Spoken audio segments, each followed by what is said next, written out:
Buenos días, hoy tenemos el placer de presentarles a un monseñor, a un obispo africano de Kenia, joven, tiene tan solo 45 años, fue ordenado a los 40 y rige la diócesis de Kitui, una de las diócesis de la zona más pobre del país africano y con un 14% de católicos, que ahora nos hablará él un poco más en profundidad.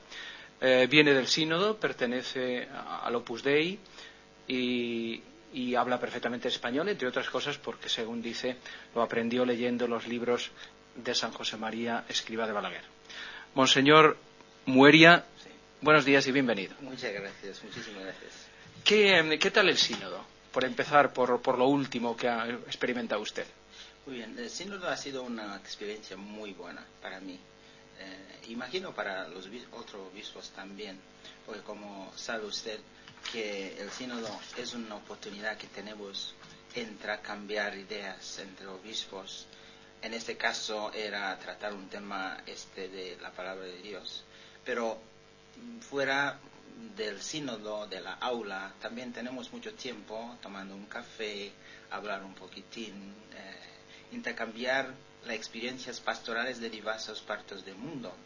Y para mí ha sido una experiencia muy enriquecedora, porque, por ejemplo, como comento así, un obispo de Taiwán se encuentra, habla un poco de Hong Kong, el cardenal, encuentra también en Latinoamérica cuáles son las experiencias que tienen ahí. Pero no digo de cosas muy altas, de teoría, cosas algunas veces muy casaderos, ¿no? Muy sencillas. Sencillas. De la vida pastoral de todos los días, me imagino. Pastoral, cómo van la devoción, por ejemplo, eucarística en ese sitio, qué han hecho, cómo han animado los sacerdotes. O sea, cosas así que animan. Y me parece esa es una cosa que para todos nos sentimos muy animados, ver cuántos esfuerzos otros están haciendo. Y también con nuestros problemas que tenemos, pues viendo problemas que otros tienen, pues uno dice, esto verdaderamente lo que tengo no es tan se animan unos a otros.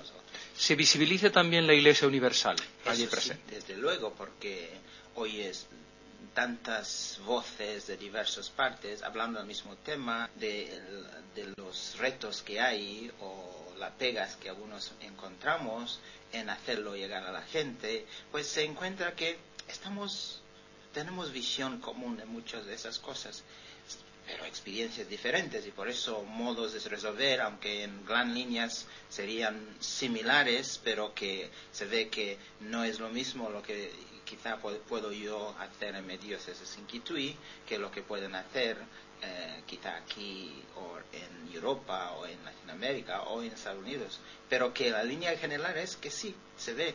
Y esto es una experiencia muy, al menos para mí, y también todavía, yo digo, estoy aprendiendo mucho hasta la cosa cómo hacer y vivir como obispo, pues eso me hace crecer. Y sí, es una enseñanza grande. Es su segundo sínodo, ¿verdad? Sí, porque la primera fue la de Eucaristía. La de la Eucaristía. Sí, y también eso fue para mí tenía mucho impacto.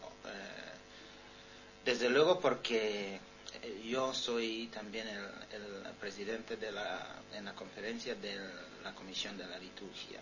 Entonces esto me interesaba mucho y para ver cómo en África la liturgia es muy viva, desde luego, y la gente participa, o sea que tenemos quizá los que van a iglesia, de los católicos digo, en la diócesis donde acababa de salir ahora, aunque quedo ahí como administrador, que... O sea, que acabe de cambiar de diócesis. Sí, hace 2 ¿Sigue administrador apostólico? Sí, pero que allí, yo diría de los católicos, tenemos 80% o 85% que van a misa domingos. Aunque no tengan misa, van a la comunidad.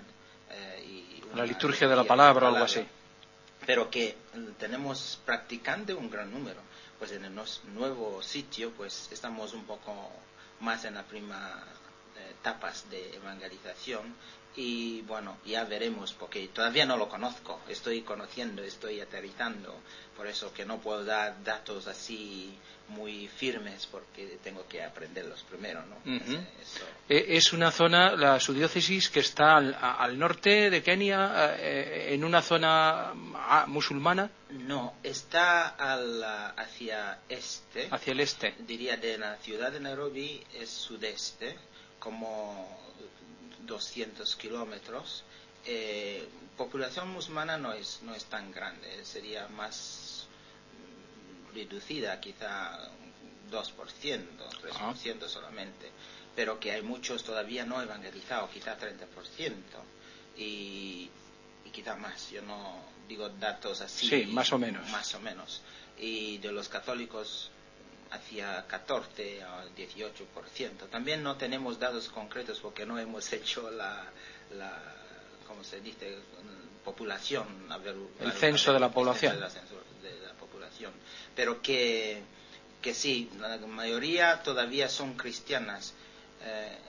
Estos son católicos, pero hay otros cristianos, grupos anglicanos, pentecostales, también hay sectas. Entonces, todos juntos quizá llegamos a casi 60%, y luego el resto todavía queda para evangelizar. Muchos de ellos, o bastante de ellos, siguen religiones tradicionales africanas, pero ese es modo de decir, porque de verdad no siguen, porque no es una religión así organizada. Entonces, siguen modos de vivir de antes, que más o menos va por línea de tradición africana. ¿Cuántos sacerdotes tiene? Gracias a Dios tengo 60, pero son pocos. ¿Qué población tiene la diócesis? La diócesis tendrá 1.100.000 personas, y eso quiere decir quizá 200.000 son católicos, por ahí imagino, pero también estoy dando datos muy genéricos, ¿no? Y tenemos 26 parroquias, pero el concepto de parroquia ahí es un poco diferente de acá, porque cada parroquia tiene como 25 dependientes iglesias, en cual cada uno se junta a la gente, y en domingo encontrará entre 200 a 800 personas en cada una de estas iglesias, que puede ser una iglesia de barro o muy sencilla. Algunos estamos intentando construir buenas iglesias de piedra. Eso es uno de los retos que tenemos. Y entonces se ve que teniendo 60 sacerdotes, y en domingo cada uno de ellos celebra 3 misas en tres sitios distintos, recorriendo algunas veces hasta 70 kilómetros. Entre ellos pueden tener algunas veces, algunos son más cercanas, 10 kilómetros de uno a otro, otros son mucho más lejanas. Entonces es una cosa bastante exigente para los sacerdotes, y desde luego se ve ese sentido de entrega entre los sacerdotes, aunque nosotros tenemos que apoyarlos desde luego, y pienso es mi primer encargo como obispo, de apoyar a los sacerdotes y animarles, pero que se ve que muchas de esas comunidades quedan sin misa. Por falta de sacerdotes. Por falta de sacerdotes. Entonces, cuando digo 60 puede parecer un número muy elevado, pero ojalá si tuviera, no sé, 200. Tendrá un seminario para promover más, ¿no? Bueno, no tengo seminario ahora, tenemos seminario menor. Lo que he hecho en promover es tratar mucho de monaguillos y tratar mucho los jóvenes, porque ahí es donde vocaciones vendrán. En mi diócesis donde vengo ahora, gracias a Dios, de Embu, que teníamos hasta comienzo de este año 35 seminaristas, y cuáles que encuentro con ellos. O sea, tengo cada vacaciones tenemos un encuentro de una semana, está con ellos y hablo con cada uno de ellos. Pero además de esto, lo que me ha venido muy bien es organizar con seminarios para monaguillos cada vacaciones de escuelas, y tener cada año uno de una semana, 5 días con ellos, o sea, jugando, cantando. O sea, la cantera de futuros sacerdotes empieza en los monaguillos. También formándolos y dándole cómo rezar. Pero lo que sí quizás de números se puede usted sorprender, pero que también hago una cosa que es muy normal, y digo, invito a todos monaguillos a la casa de obispo para comer con obispo, para comer, digamos, ahí una cabra. Pues no se puede comer una cabra, son muchísimas, ¿no? Entonces vienen, año 2007, vinieron 400 monaguillos. Wow. Entonces, comieron quizá 5 cabras y mucho. ¿Y cuántas vocaciones salieron de allí? Bueno, saldrán. Saldrán más adelante. Pero el efecto no es inmediato, no es comer cabra pero y... que el efecto de esto ha sido también que este año ha entrado en seminario en ese diócesis 15.